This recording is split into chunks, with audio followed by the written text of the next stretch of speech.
Good morning, everyone. It's Joker, and today we are back with another slime video. And it is time to check out what is probably going to be billed as one of the saddest releases of 2024. Purple Ogre Virtuoso Shion, our very first EX battle unit Shion, and she is not everything that people were looking for, or even half of what people were looking for. But I'm here to give her a fair trial before we condemn her to the rotting in the box. She is water, she is physical, she's on Protector of Peace, Prosper, and Pretty Sparkle.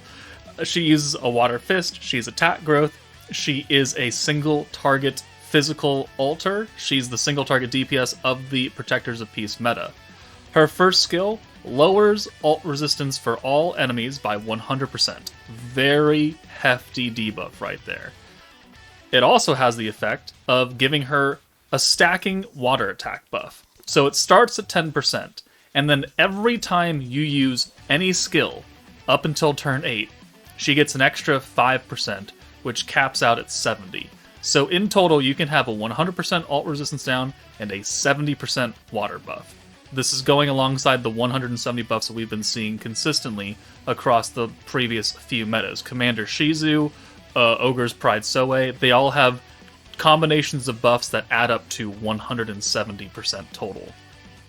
And this, every time you use a skill, reminds me of the current rerun for World of Fantasy, where every time you use a skill, Milim gets 3% extra crit damage up to turn 4. Bride Shion and Bride Shizu, they got percentage-based pierce power up until turn 3, so they kind of brought this back a little bit. Her second skill causes green orbs to generate water element follow-up orbs, and we will show that off in more detail in the actual showcase.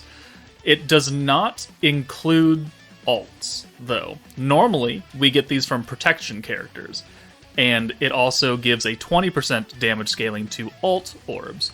No such thing for Shion. She only does it for green normal orbs. If you send an ult and 5 greens, you will have 5 follow-up orbs, and none of them will be the ult damage. On top of this, she does stack her own crit damage by 10%, and this can go on forever. So she's got a very good debuff skill, a fairly good water attack personal buff for herself if you use a lot of skills, and then she's got a follow-up orb, which is very gimmicky, and then stacking crit damage, which on the correct team helps, but it again only helps her. So this kit is, I look at it and I say, not worth it. Not worth the 200 pity I spent, not worth the $80 pack that I bought, and not worth it to all the free-to-play players and dolphins that are summoning and want to be like, but Shion. It's like, yeah, but she's not super good. Like, do you want to spend all your hard-earned crystals on a super not good unit? Or do you want to wait another a month and a half and spend it all on a 3rd anniversary banner with 3 featured units that are probably a whole butt ton better than her? That's what you're going to have to ask yourself. Her Valor trait nerfs orange damage, okay, whatever. And then her actual trait, if you for somehow get dupes of her, protection gauge every 3 turns, which is a good trait. But let's go ahead and do some science with her really fast so we can answer some of the burning questions. Okay, so first question we're going to answer is, what happens if you use her follow-up orbs and a protector who also gives you follow-up orbs? So we've brought Protector Murin, who makes light-seeking orbs, while Shion makes water-seeking orbs. So let's go ahead and activate this. It only works for green orbs, unlike, well, actually, I think she only works for... No, she causes all souls, so not just specifically greens. But if we were to send 6 blues right here, or 6 greens, we would send water blue follow-up orbs as additional damage. That is scaled 50% of the normal green orb that we had sent. So 15,000 on that 200%, and now 7,600. So 50% of what that 200% orb did. That is what follow-up orbs do, and it's just extra additional damage. So if your orbs are super buffed up, if you have a lot of attack and you're doing like 500,000 damage on your 200% orb, that follow-up 200% will do 250,000 damage. It's not something to scoff at. You just have to get to a point where your orbs are doing 500,000 damage. But what happens if you try and combine both of them together? Okay, we don't need a full 6-hand to demonstrate just this science, but let's go ahead and use the Shion skill again. And now that we have the generate water attribute seeking souls active, let's now activate Murin, who does it for every orb, so it doesn't matter what color it is. But Murin will help us generate light seeking orbs, and now you can see that the color of the orb has changed, and if we hold down, the water element is now grayed out, which means it's no longer active. It's been replaced by the light-seeking orb, which is doing the same thing, but for 2 turns. But what it's not doing is allowing us to send, like, 18 orbs in a turn. So if I were to send these greens, it's not going to be 4 greens, 4 blues, and 4 yellows. It's just going to be 4 greens and 4 yellows. They have overwritten each other. So whatever skill is used last, we could have used Murin first and then Shion last, and it would generate water orbs, but there's no way to make them stack on top of each other, which is kind of unfortunate. I kind of thought it would be funny to see that, but that is not how it works. Alright, what Shion does do, however, is help us get closer to that magic number of 40% attack buff per turn by attacking within the same turn a number of times. So right now we have 6 greens that are both buffed by Hinata's multi-hit state, which means that every orb is doing 2 extra hits, so that's 18 hits total, 3 times 6. And then we also have the water follow-up orbs, which unfortunately do not get extra hits because the greens have multi-hit. So we're going to send 6 greens, which have 2 hits or 3 hits each, and will then generate those follow-up orbs, which only hit for 1 time. So in total, we are hitting the enemy 24 times in this 1 turn. That is not enough to actually cap out Masayuki. We need to hit them 30 times, and I'll flash some numbers up on screen so it's a little bit easier to understand. But just know that we can't hit that magic 40% number right there, unfortunately. But let's go ahead and send these orbs and show it what it's like. Shion with the Inspire skill on currently has 20% attack because this is the first time we're using it. At the end of this turn, we are going to jump up by a hefty amount, but not the 40%. We're going to jump up to, what by 32%? 32% attack? Yeah, so on turn 3, when we check this again, we should be at 52% attack buff. So 1, 2, 3, 4, 5, and 6. So you can see these multi-hits, and then the 200% orb does its 200% damage plus the extra multi-hit, and then the follow-ups, 1, 2, 3, 4, 5, 6. Okay, so they only hit 6 times on the follow-ups. They do not get the extra multi-hit, even though the orbs they were based on were multi-hit. But now that the Inspire's kicked in, we are now up to 52% attack. So what that means is that if you can use Shion and Hinata for every single turn leading up to turn 8, you are going to gain 32% attack every single turn, which is quite hefty. Quite hefty. The most we've ever seen protectors stack up normally is 10% per turn, 12% attack per turn. So by doing 32% attack per turn, we are doing quite a bit more, which means that our attack stat by the end of turn 8 will look quite impressive. Okay, so because I don't want to sit here for 8 turns and watch us just stack, we're going to literally hyperspeed through this if we get a good run, and then I'll pause it, and then we'll bring it back to real time on turn 8 when we're ready to nuke, and we'll take a look at all the buffs that Shion has active based on the amount of stacks that we can get with Masayuki, with the follow-up orbs, and with the multi-hit technique from Hinata.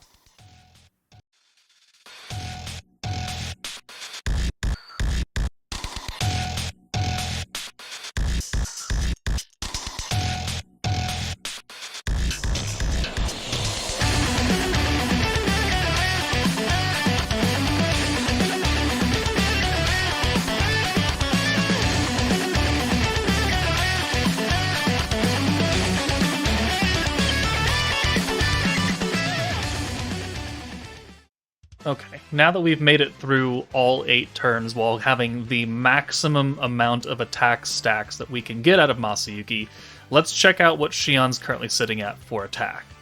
She is at 212% attack. So if we bring in a calculator, right?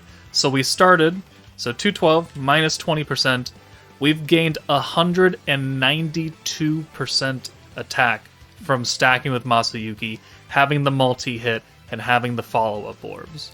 That is a lot of attack. There's no more blunt way to say that's a lot of damage. Because traditionally, with say with like Primal Demon Violet, or Visions of Coleus Lumi, or Warrior's Mind of Elzard, we stack 12% attack per turn. So for us to use one of those older protectors and get to 192, so we divide 192 divided by 12, that's 16 stacks of those old protectors, which in an 8-turn fight is physically not possible. So obviously this is a lot of attack. But does it actually matter? If we check everything else out after we've done buffing her, so let's go ahead and use the Shizu 80-point buff. The Shizu buff does kind of conflict with Shion, because Shizu is giving 50% ult resistance down, while Shion is giving 100%. But we cannot overlook the fact that Shizu has triple ult swap and 100% weakness strike. So she's proving her worth, and she has turn 2 protection gauge. So she's done her job. Let's go ahead and bring Rimuru in. That way we can give Shion the guaranteed crits. This ult damage buff does not apply to Shion. This is a personal buff for Rimuru. So the only thing that we've gotten for ult buff is the stacks of the Hinata skill, which we will again take a look at shortly. So now that that's used, let's go ahead and bring Geld in. And we need to use 300 skill points so we can max out Hinata, and we are not quite there yet. So let's use this. Our water attack buff is capped out. We've used a literal butt ton of skills leading up to this turn, so it's very, very easy to cap this 70% out. And then, so that's 8, 16, 24. We need to use 60 more points in order to cap out. So let's do, let's see. Let's do a couple stacks of these. So this is, what, 40% right here? Or 40 points, sorry. And it's also stacking us extra damage. Let's go ahead and reset both of them, just so we can get more on. And now once we use these again, we, should have enough points. Yeah, exactly enough points to use the full power of Hinata's 100% ult resistance down. Yeah, there we go. 70% physical attack, 100% crit resistance down. So now Shion, she has 80% extra ult damage, and that's solely from stacking with the multi-hit with Hinata. And then she has 212% attack, 80% crit damage, and that's coming from her own stacks. We've used the same amount of multi-hits as we have with follow-up orbs, so 80 and 80. We have the attack trait from Shizuka, we have 100% weakness strike from Shizu, guaranteed crits from Rimuru, 70% water attack from her own buff, 70% physical attack from Hinata, and then the enemies, Adelman has 80% weakness strike down, 100% ult resistance down, and 100% crit resistance down.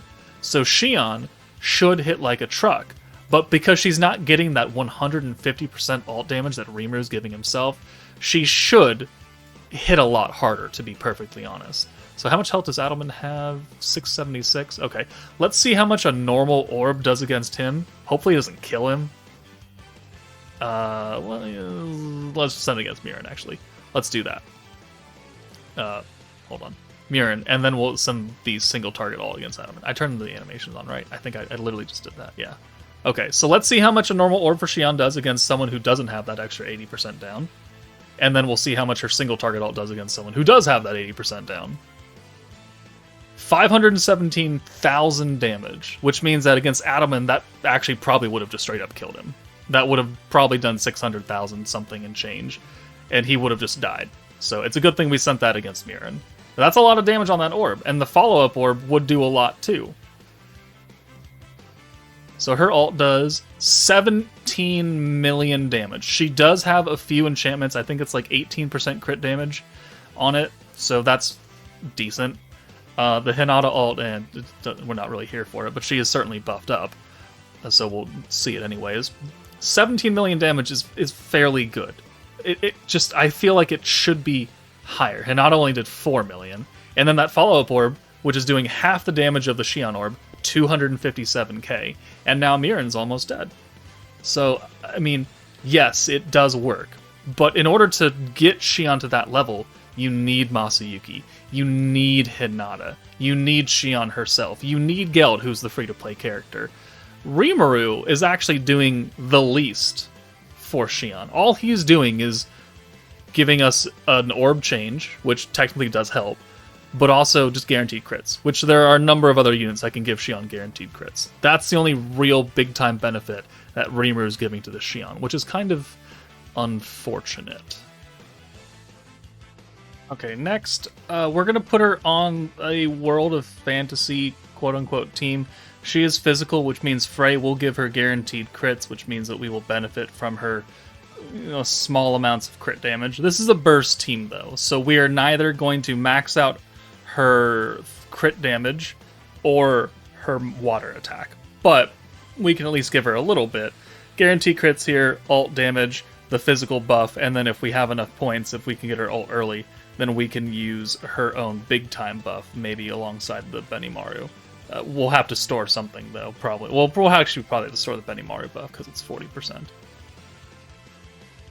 Okay, so turn 1, we're going to use the Milim Convert.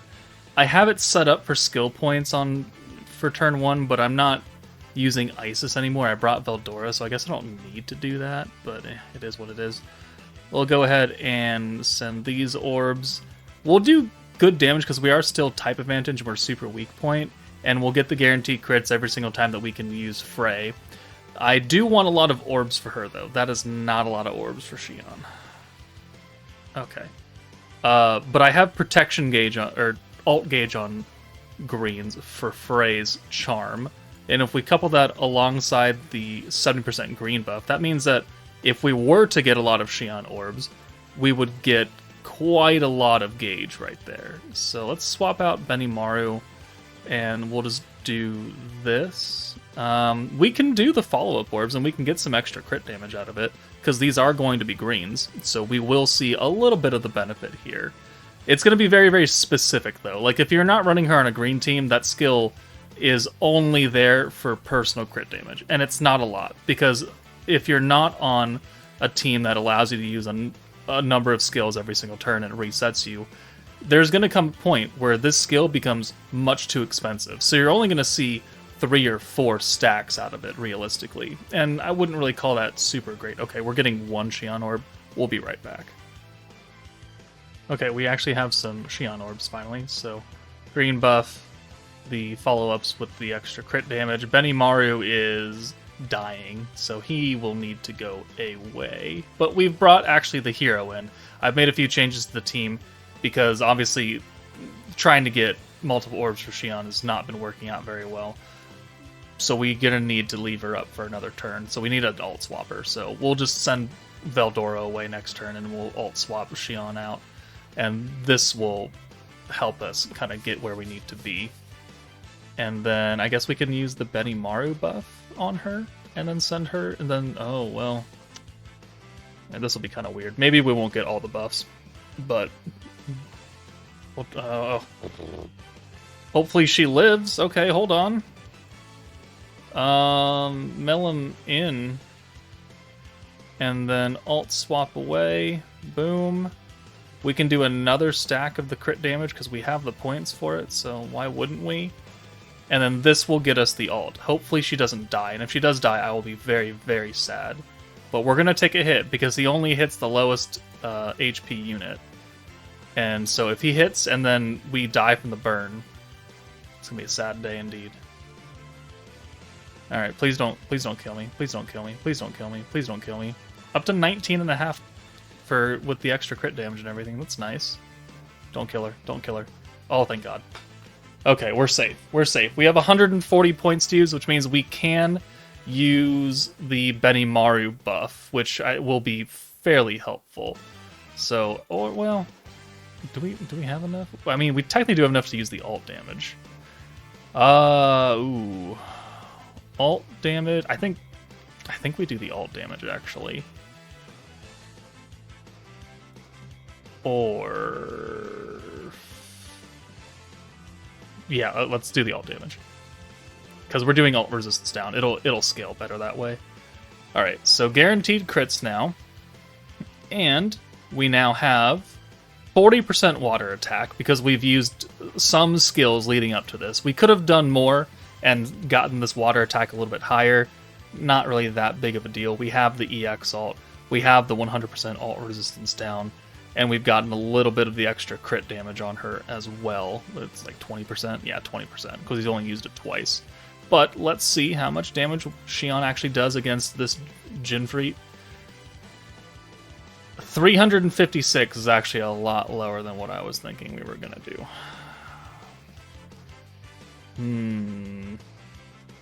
It's actually kind of disappointing. Now she's dead. Actually kind of disappointing. We are not getting the extra 6% damage buff from Frey, though, which is unfortunate, but she's not on World of Fantasy. I wouldn't expect her to be on World of Fantasy. Let's see if we can make her actually kill. I'm not sure how. Maybe the physical buff is a difference maker. Hold on. Okay, we are back. We have made an effort to use a lot more skills that are cheap to get the water attack a little bit higher. So we're going to use the physical buff down, which is only the 50%, because the ult resistance down we're capping out with 100% with Shion's actual skill. So that part isn't really that big of a factor. But let's get the extra 40 skill points, let's get the guaranteed crits. Let's now use this, which is up to 65% water attack and 100% ult resistance down. So a little bit higher than last time. And I think we're still at the 20% crit damage, yeah, because we just don't have enough points. So, and obviously, as you can see, he didn't like Shion this time. So let's send this. If it's not enough to kill, maybe the follow-up orb will be. And if it's not, then we'll have the hero cleanup. So here, 409 is very close, 27,000 on the normal orb. So the hero will come and clean it up. So it's like, you can see that she can be used on other teams, and whether or not you can actually benefit off of the follow-up orbs is kind of inconsequential. We got 20% crit damage off of it in 4 turns. I wouldn't really call that great, but it is just a little kind of additional thing that you can do. It just, you need someone to activate those crits. You need someone to give her a crit rate to begin with, whether it be a protector or a battle unit.